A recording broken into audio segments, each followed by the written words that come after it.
Daniele from Mexico. We are trying some Cambodian curry. Woo! Take my own life just to say yours.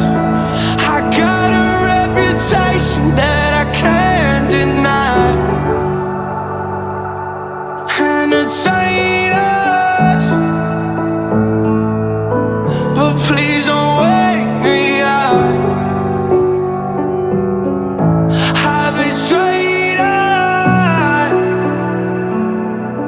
but us don't give a fuck. Kill myself today. Kill it all away. Broken path I made. Hey, salut tout le monde! Je suis arrivée au Cambodge, à Phnom Penh, hier, puis je me suis fait une amie française. Salut, moi c'est Héloïse. Ah oui, je viens de la France. Bon, super! Fait que là, ben, aujourd'hui, on est allé découvrir un peu la ville, mais il fait tellement chaud, là, comme c'est impossible. Je me souviens pas de la dernière fois où j'ai eu chaud comme ça. Fait que là, on s'est arrêté pour manger, puis verra ce qui arrive par la suite. Bye bye! Please just stay away. I know I fucked up before, but I won't do it again. And I got a lot of things that I wish I would've said. And I'm the same damn fool when I wear that hat again. I know I fucked up and I can't make it right. Watch yourself, I can't slow down. This is who I am, can't be anyone else. So don't let me go. Hey, salut tout le monde!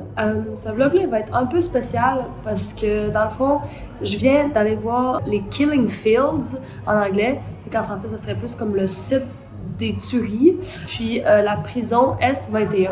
Puis dans le fond, je voulais vraiment vous en parler comme plus que juste montrer des images parce que moi j'avais un audio guide dans le fond qui m'expliquait toute l'histoire genre du Cambodge, qui est une histoire vraiment très très violente qui a eu lieu il y a moins comme de 100 ans.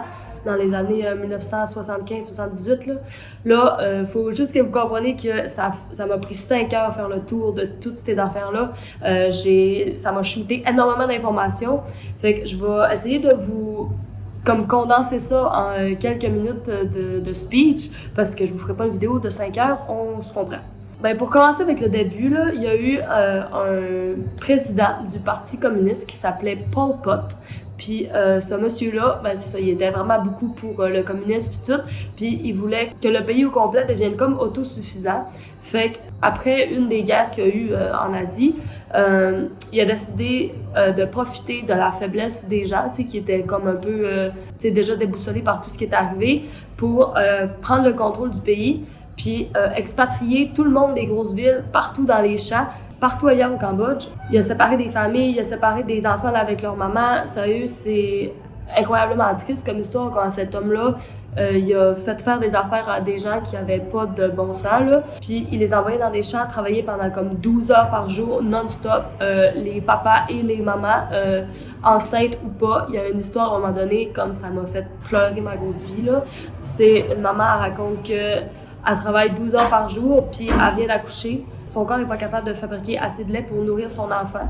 Fait qu'au bout de 8 mois, son enfant il est juste décédé parce qu'elle n'était pas capable de le nourrir comme il faut. Puis comme, puis genre les autorités voulaient pas l'aider puis tout. Puis c'est l'audio guide que t'as là, il y a quelques histoires, quelques témoignages comme ça que t'entends qui sont vraiment très poignants. Puis c'est assez violent, là, c'est assez émotif, là. L'histoire commence un peu avec comme la prison. Qui s'appelle S21. J'ai pas retenu tous les détails, là, mais je vous fais ça en gros. Là.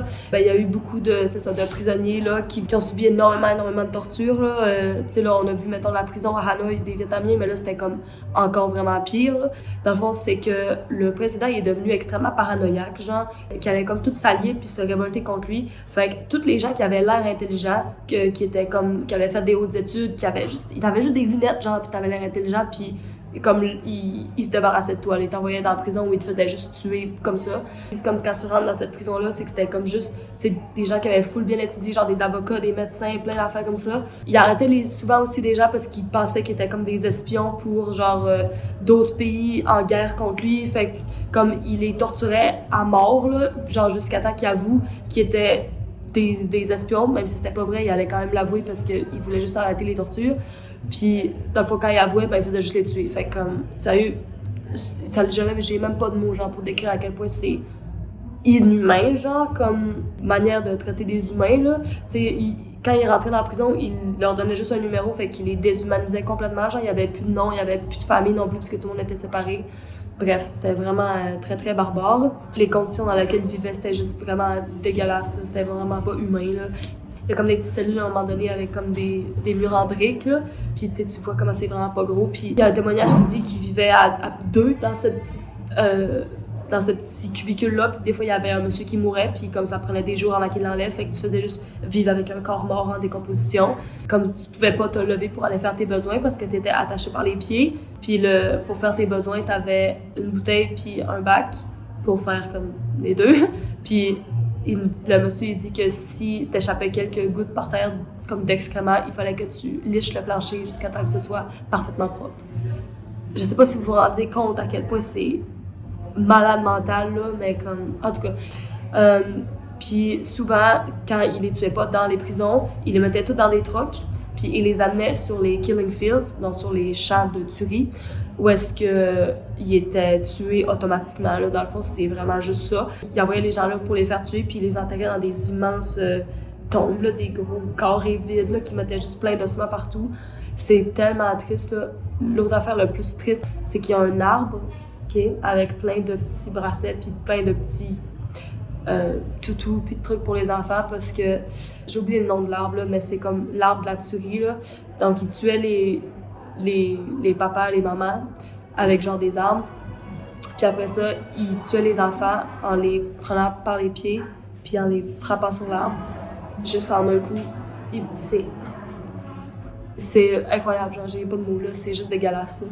Puis en tout cas, tout le site genre des Killing Fields, il raconte des affaires de même, genre comme, tu sais, ils tuaient pas par balles parce que les balles ça coûtait trop cher, fait qu'ils faisaient ça avec genre des haches, des houes, des bâtons en bambou vraiment durs, genre qui frappaient les gens.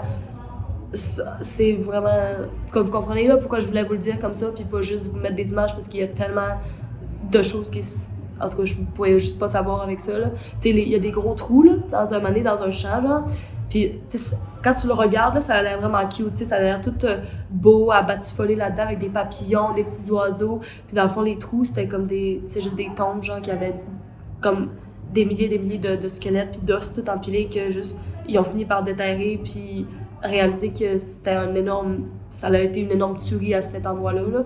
Puis le site que je suis allée voir, un Killing Field, j'en ai vu un, mais ça a l'air qu'en travers du Cambodge, il y en a 300 parce que durant les années de régime de Pol Pot, il a tué plus d'un quart de la population du Cambodge, ce qui équivaut à, je vais essayer de vous mettre le chiffre exact, là, une personne sur 4 s'est fait tuer. Puis quand il prenait une famille en otage, mettons, il tuait toute la famille au complet, comme ça il était sûr que personne n'allait revenir pour se venger, genre. Fait que c'est comme vraiment tout géré par de la paranoïa, puis par genre, tu sais, que le président voulait que personne, genre, se retourne contre lui. Puis comme, en tout cas, c'est juste un gros malade mental, là, qui a juste créé un gros génocide. Genre, on parle beaucoup, tu sais, de l'Allemagne, puis de tout ce qu'il y a eu avec les Juifs, puis la Deuxième Guerre mondiale, mais comme, sérieux, c'est dégueulasse, là, qu'est-ce qui s'est passé au Cambodge, là, puis je trouve ça fou qu'on en parle pas assez. Fait que là, c'est pour ça que je voulais, comme, l'extérioriser vraiment verbalement. En tout cas, ça vaut la peine. Puis j'ai passé 5 heures, là, à entendre puis voir des affaires de même, comme vraiment intenses.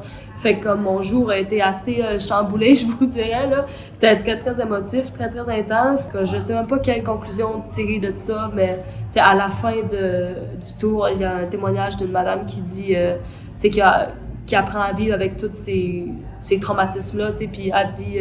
En tout cas, j'ai trouvé que c'était une belle leçon qu'on va avoir ça, même si ça prend des années à acquérir en toi, mais faut que tu arrêtes de penser tout le temps au passé, même si c'est vraiment difficile, mais tu essaies de vivre comme dans le présent, puis de voir dans le futur comment c'est quoi ça va être quoi tes projets futurs, puis comment est-ce que tu vas t'en sortir. C'est juste comme faire de la prévention comme je fais maintenant, c'est juste en parler pour que ça se reproduise absolument jamais, parce que des génocides comme ça, ben c'est juste comme pas humain, puis ça devrait juste vraiment jamais exister, là. Fait que, tu sais, c'est mieux d'en parler, puis que maintenant on le sache, que ça reste secret, puis que finalement, ça se reproduise encore.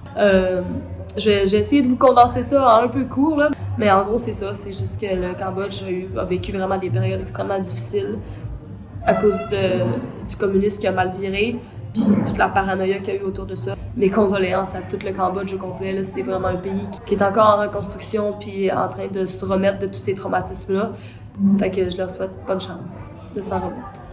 Donc je sais pas trop comment terminer ça, mais demain, moi, je pars pour la ville de Battambang. Fait que c'est une autre ville au Cambodge. Je fais 3 villes au Cambodge. Le Phnom Penh, ici, qui est la capitale. Battambang, qui est la métropole, je crois. Puis Siem Reap, qui est l'endroit où il y a le Angkor Wat. Vous allez voir c'est quoi, là. C'est comme une des merveilles du monde. Fait que, ouais. Pour vrai, en tout cas, ça ressemble à ça. Là. J'ai pas grand chose à vous dire honnêtement, à part que je suis un peu fatiguée, fait que je fais comme moins le party que d'habitude. Là. Fait que si le vlog était comme plus relax, ben c'est normal. Là. C'est juste que comme je vais me coucher tôt, puis j'essaie de faire un peu des affaires, mais comme je pense ça un peu relax, parce qu'il faut que je me repose un peu. Mais sinon, le Cambodge, c'est un peu plus relax que le Vietnam pour vrai, probablement à cause de la tuerie qu'il y a eu. Tu traverses la frontière puis tu remarques à quel point il y a moins de véhicules, il y a moins de... Les villes sont un peu moins grosses, tout est un peu plus pauvre. Fait que c'est pas mal ça pour ce vlog-ci. J'espère que ça vous aura pas trop ébranlé. Donc c'est ça pour aujourd'hui. Je vous dis bye bye, prenez soin de vous. Puis moi, ben, je vais retourner me reposer. Ciao ciao!